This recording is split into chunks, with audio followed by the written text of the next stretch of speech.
Welcome to Beyond Boundaries, a podcast where we explore the extraordinary abilities of the human mind. I'm your host, Drew, and today we're diving into a fascinating topic: the man who sees a million universes.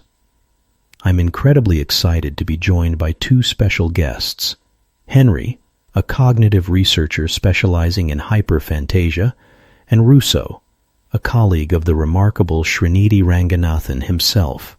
Thanks for having me, Drew. I'm Henry, and I've spent the last decade studying extreme cases of mental visualization. What Srinidhi can do with his mind goes beyond anything I've documented in my research.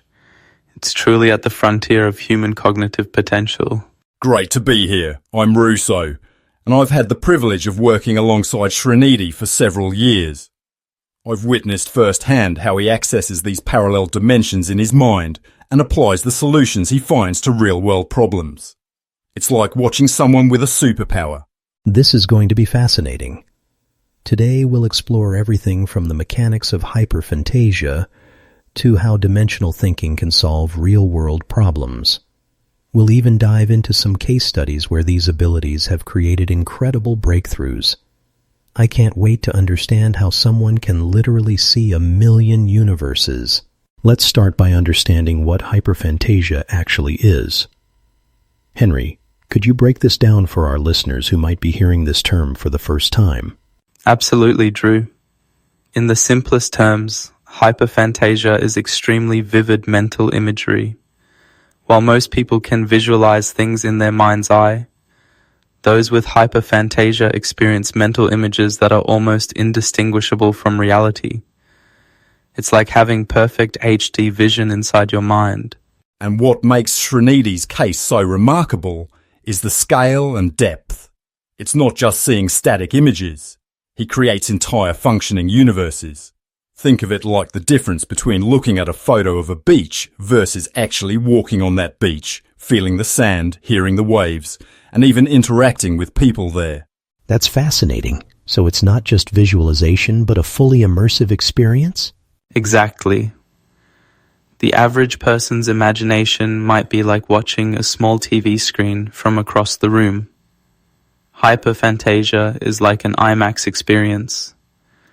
But Srinidhi's ability goes beyond even that. It's more like being the director, actor, and audience of countless interactive movies simultaneously. And these aren't just random fantasies. These mental dimensions follow consistent rules and logic. He can revisit them, explore deeper, and extract practical insights that solve real-world problems. So we understand what hyperphantasia is. But I'm curious about how these parallel dimensions actually work in Srinidhi's mind. Russo, from what you've observed, how does he navigate between these different universes? Great question. Think of it like this. Srinidhi doesn't just imagine these universes, he creates doorways to them. When facing a problem, he might say he's opening portals. He'll close his eyes for a moment, and suddenly he's exploring dozens of different solutions simultaneously. From a cognitive perspective, what's happening is extraordinary. His brain is creating complete simulations with their own rules and logic. While most of us might imagine one or two alternatives to a situation, he's processing hundreds of variations in parallel. It sounds almost like science fiction. But it's very real. I've seen him look at a simple object like a chair and immediately describe how that same chair would function in worlds with different physics, different social norms, even different concepts of time. That's the power of dimensional thinking. It's not just fantasy. It's about seeing every possible version of reality simultaneously and extracting practical solutions from those visions. Let's go deeper into this concept of portals. Russo, you mentioned Srinidhi opening these doorways to different realities. Can you give us a clearer picture of what these portals actually look like from his perspective? Sure thing, Drew. When Srinidhi focuses on a simple object, let's say a coffee cup, he immediately sees multiple versions of that cup. One where it's made of living material, another where it communicates with a drinker, one where it helps solve mathematical equations, and so on. He calls these different visions portals because each one leads to a complete world with its own rules. What's fascinating from a cognitive standpoint is that these aren't just brief flashes. Each portal contains fully realized environments with consistent internal logic. If he explores the world where cups have consciousness, he can return to that exact same world days later, and it will have evolved according to its own rules. That's incredible. Is there a limit to how many portals he can access at once? He often talks about seeing around 100 portals simultaneously for any given object or situation. The truly mind-blowing part is that he can extract practical solutions from these seemingly fantastical realms. A dimension where chairs float might inspire a new ergonomic design in our world. And that's why his ability is so valuable. He brings back applicable insights that others simply can't access through conventional thinking. What fascinates me most is how these imaginary worlds can have real impact. Can you share some examples of how Srinidhi's dimensional thinking has led to actual solutions? Absolutely. One of my favourites was when a tech startup was struggling with their app design. Srinidhi closed his eyes, accessed what he called the intuitive interface universe, and sketched out a completely novel navigation system. The company implemented it and saw user engagement increase by 40% almost overnight. What makes this ability so powerful is that these aren't just random creative thoughts, they're fully tested scenarios. In his mind, he's actually watched thousands of users interact with that interface across different scenarios. It's like having the world's most advanced simulation software in your head. Exactly. Another example was with an educational institution facing high dropout rates. From his EduHive dimension, he brought back a completely restructured learning approach based on collaborative knowledge sharing. When implemented, they saw retention improve dramatically. The brain essentially becomes a testing ground that eliminates all the trial and error we typically need in the real world. We've talked about the mechanics of how Srinidhi navigates these dimensions, but I'm curious about the emotional component. Is this a purely intellectual exercise, or do emotions play a role in dimensional travel? That's a brilliant question, Drew. While we often focus on the visual aspects of hyperphantasia, emotions are actually the engine that powers this ability. Srinidhi describes emotions as the fuel that helps him travel deeper into these dimensions. Absolutely. I've observed him numerous times, and before accessing these portals, he'll often center himself emotionally. He says different emotions unlock different types of dimensions. Curiosity opens exploratory realms, while compassion reveals solutions to human problems. So it's not just about what he sees, but what he feels. Exactly. He once told me that intuition is his compass in these worlds. When facing a tough business problem, he doesn't just logically analyze it. He feels his way through different emotional landscapes until a solution resonates. In cognitive terms, he's accessing both the logical and emotional centers of his brain simultaneously, creating a feedback loop that most people simply can't achieve. It's why his solutions often feel both innovative and deeply meaningful. Let's talk about how technology and imagination intersect in this fascinating ability. Henry, how does Srinidhi's dimensional thinking compare to the AI systems we're developing today? It's a thought-provoking comparison, Drew. Current AI systems are impressive but ultimately limited by their training data and algorithms. They can only recombine what's already known. Srinidhi's mind doesn't have these limitations. He generates completely novel concepts that have never existed before. Exactly. I've watched him work alongside advanced AI systems, and the difference is striking. While the AI follows logical patterns, Srinidhi makes intuitive leaps across dimensions that no algorithm could predict. So in a way, his mind is doing something our most advanced technology still can't? Absolutely. The human imagination still has capabilities far beyond our most advanced AI systems. Srinidhi's brain processes possibilities in parallel, considering wildly different rule systems simultaneously. It's like having a quantum computer in his mind. And what's fascinating is how he combines technological understanding with pure imagination. He'll apply concepts from one dimension to enhance our existing technology, creating hybrid solutions no one else would think of. I'm fascinated by the deeper implications of what we're discussing. If someone can access parallel realities in their mind, what does this tell us about consciousness itself? Henry, from your research perspective, what are the philosophical questions this raises? That's profound, Drew. The biggest question becomes, are these dimensions purely constructed, or is Srinidhi somehow tapping into realities that already exist? Some quantum physicists would argue that every possibility does exist in parallel universes. Perhaps what we're calling hyperphantasia is actually a form of interdimensional consciousness. I've asked Srinidhi this directly. His response was fascinating. He said he doesn't feel like he's creating these worlds, but more like discovering them, like they were always there, waiting to be found. That's mind-blowing. It makes me wonder about our definition of reality itself. Absolutely. What if our consensus reality is just one frequency on a vast spectrum? The ancient Indian texts described consciousness as the fundamental fabric of existence. Perhaps Srinidhi is demonstrating what humans can perceive when we tune our consciousness to different frequencies. And the real magic happens when he brings those perceptions back to benefit our world. It bridges philosophy with practical application. Henry, this ability sounds almost superhuman. Is it possible for regular people to develop even a fraction of this dimensional thinking skill? Or is this just something Srinidhi was born with? That's what makes this so exciting, Drew. While Srinidhi's abilities are extraordinary, the fundamentals of dimensional thinking can absolutely be trained. It starts with basic visualization exercises. Just spending 5 minutes a day imagining an object in complete detail, feeling its texture, seeing its colors, can strengthen these neural pathways.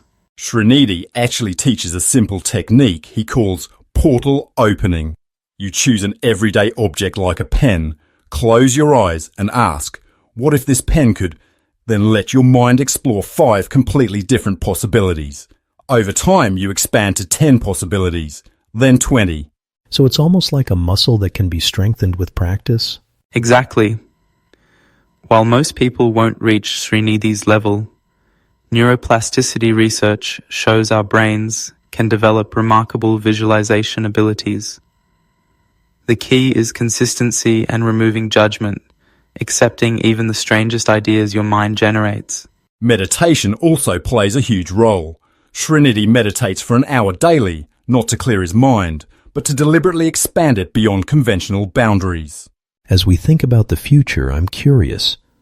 How might dimensional thinking change our approach to problem solving? Are we looking at a future where this becomes more mainstream?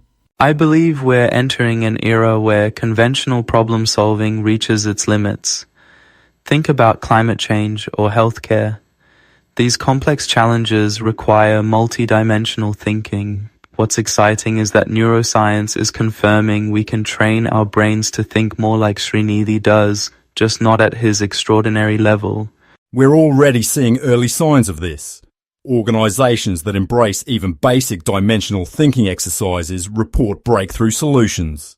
One manufacturing company I worked with reduced waste by 30% after implementing what they called parallel possibility sessions, a simplified version of Srinidhi's methods. So this isn't just about one exceptional individual, but potentially a new way of thinking for humanity. Exactly. The brain is remarkably adaptable. While we may not all access 1 million universes, even accessing 5 or 10 alternative perspectives changes everything. Schools are beginning to incorporate these visualization techniques into creativity curricula. The future belongs to those who can see beyond the obvious. Srinidhi is just the pioneer showing us what's possible. Let's get specific about how these dimensional insights translate to real-world solutions. Could you share some actual case studies where Srinidhi's abilities led to breakthroughs? One of my favorites happened with a struggling retail chain. They were losing customers to online shopping and couldn't figure out why. Srinidhi accessed what he calls the emotion commerce dimension and discovered that people weren't just buying products, they were buying feelings. Within 2 weeks of implementing his suggested emotional journey mapping, foot traffic increased by 30%. What's fascinating about that example is how practical it was. The solution wasn't futuristic technology. It was a fundamental rethinking of human motivation that any business could implement. Are there examples from other fields besides business? Absolutely. A special education teacher was struggling with a nonverbal student. Srinidhi visited the communication spectrum dimension and developed a colour-based system that helped the child express complex emotions. Within a month, the student was communicating needs that had been completely hidden before. That's what makes these dimensional solutions so powerful. They're not just theoretical. They solve real problems for real people in ways conventional thinking simply can't reach. We've talked about all these amazing dimensions and abilities, but I'm wondering about the bigger picture. How might this type of thinking change humanity as a whole? What's the untapped potential here? When we look at human evolution, Drew, we've always defined progress by our tools, stone tools, agriculture, the printing press, computers. But Srinidhi's abilities suggest something far more exciting, that our next great leap will be in consciousness itself. It's not about what's outside us, but expanding what's inside us. Exactly. We're seeing early signs of this shift. Companies that embrace even basic dimensional thinking exercises are solving problems faster. Schools teaching visualization techniques are producing more innovative students. The human brain has capabilities we're just beginning to tap into.